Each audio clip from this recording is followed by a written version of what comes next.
time to put this review in the slammer. Hello, my baby! Hello, my honey! Hello, my ragtime gal! Sonny, you kissed my wife! Baby, my heart's on fire! Generation 1 city former Metroplex came with a number of minifigures, including a little tank called Slammer. It wasn't much, but fast forward to 2022, and the War for Cybertron Kingdom line, and hey presto, he's a Deluxe Weaponizer style figure now. Thrilled to his tanky box artwork and the Al Gore approved plastic window which displays the figure.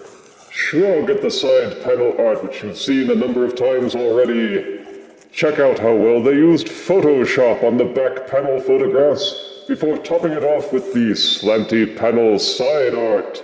And if that wasn't enough for you, then let's open the box and see if this figure gets slammed. Out of box, Autobot Slammer comes with his instruction booklet and a random Prism sticker trading card, in this case Black Arachnia. As a Weaponizer figure, Slammer comes with no accessories because he's just a pile of accessories all on his own. Like Earthrise Airwave or Siege Ironworks, Slammer is made of several pieces which peg together into multiple configurations, and this is Slammer's Alt Mode, made as a tribute to his Generation 1 beginnings. He's a futuristic tank. They did a decent job there. The tank has that low, sloped front with rising section near the back. They gave him a bit more color, certainly.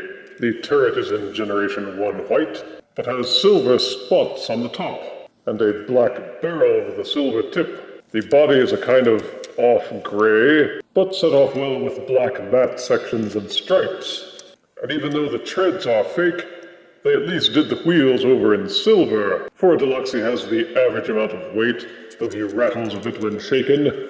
He looks solid from up top, except for this one patch behind the turret. Turn him over and you will see most of the robot parts are still well hidden, except for this hollow section near the middle. And the only functional wheels are these two little ones up front, and this wider disc at the back. There's not much grip on them, and if the surface is slick in any way, then Slammer is more likely to slide than he is to roll.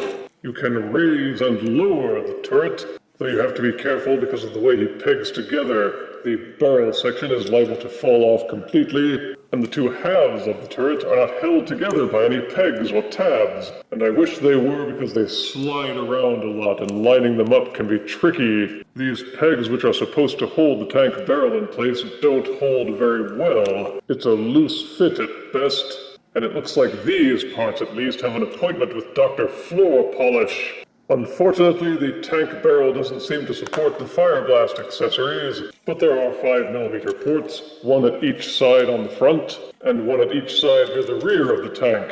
There are also pegs on the sides of the turret, and here at the lower back. If you can find any accessories with a compatible port that will fit given the surrounding kibble, take the end off of the tank barrel, plug it into the two pegs at the back of the tank, and then use the extra peg that winds up sticking out to plug him into Metroplex in his unofficial building mode.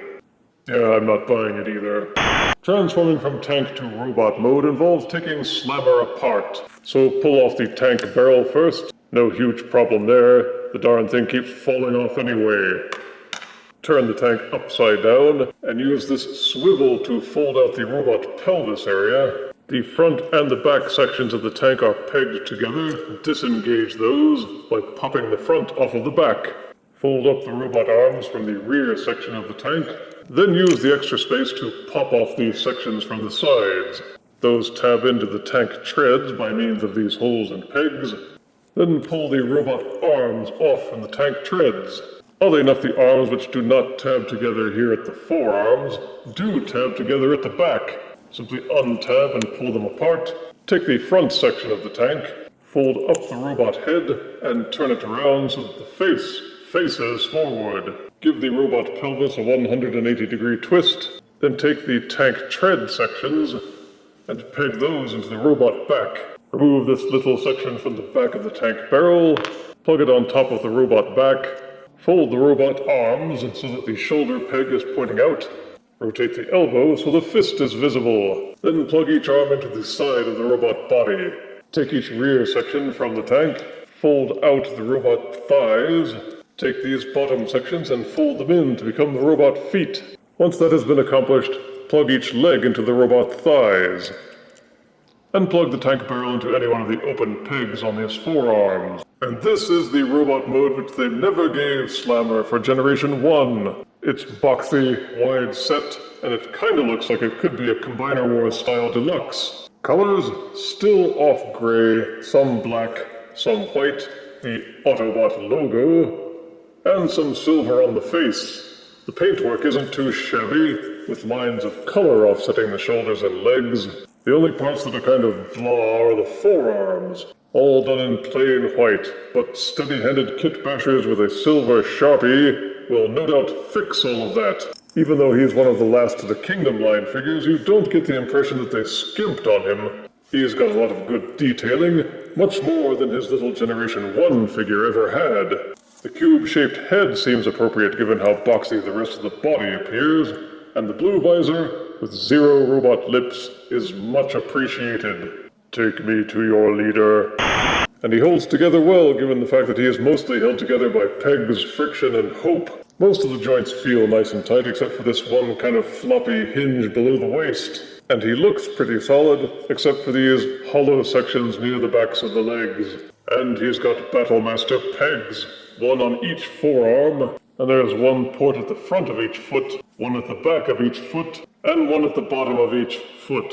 They wanted to make darn sure that you can accessorize his feet, it seems.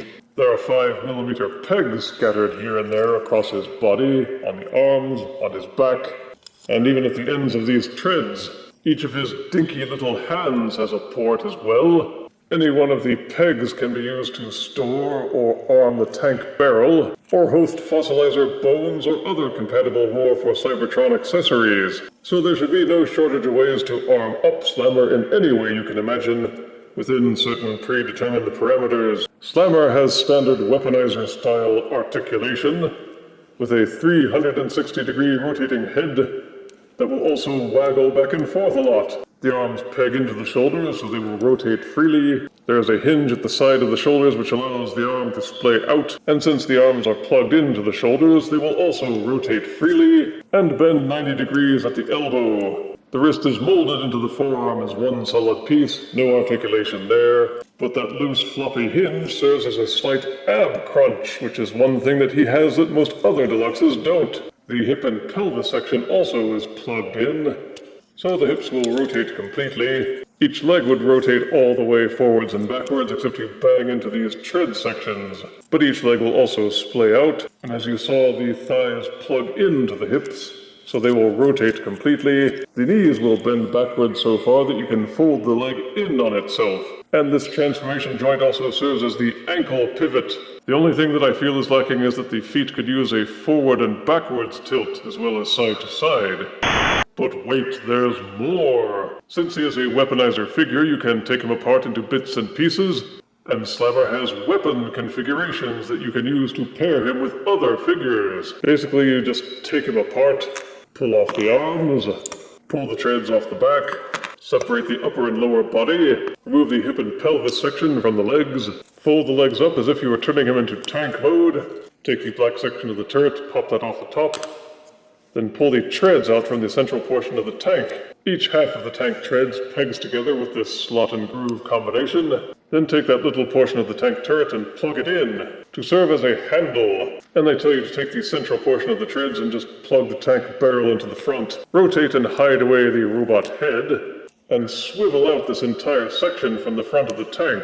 There's a double rotation joint which makes it possible, and these comprise the pieces for the Weaponizer gimmick. According to the directions, you take any compatible War for Cybertron figure, in this case Deep Cover, then take what were the robot arm sections and plug them into the bottom of the feet to serve as ridiculously unconvincing elevator shoes. Then you plug the body section into a peg hole on the back, plug the robot pelvis section into this hole at the top, fold out what were the hip sections so that the pegs extend outwards, and then use the ports on the sides of the robot legs and plug those into the side to serve as a kind of shoulder-mounted missile battery apparatus. This piece simply serves as a gun accessory. Plug it into any open port.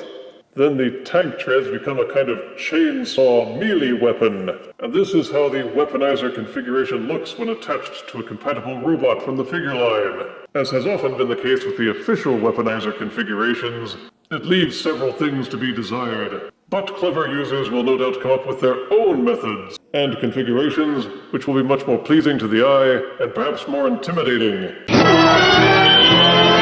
For size comparison, here is Kingdom Deluxe Autobot Slammer next to Metroplex minifigure Scamper. Here's Kingdom Deluxe Weaponizer Slammer next to Siege Deluxe Weaponizer 6-Gun. And here is Kingdom Deluxe Weaponizer Slammer next to the Ark's Voyager class mainframe in Teletran 1 mode. I've had more fun than I expected when taking apart the Kingdom line fossilizer figures and making my own combiners. It's like playing with Legos and seeing what you can do with all those bricks. But somehow I've never tried to make a Weaponizer combiner, and perhaps I should. There are at least 6 of them, and I'm sure they could be combined into some kind of super robot. And Autobot Slammer is a fine addition to their ranks. He wasn't much of a figure in Generation 1, little more than an accessory to Metroplex, but his War for Cybertron figure can stand on his own now. Positives are that the tank mode is nice and solid with strong Generation 1 influences in both shape and colors.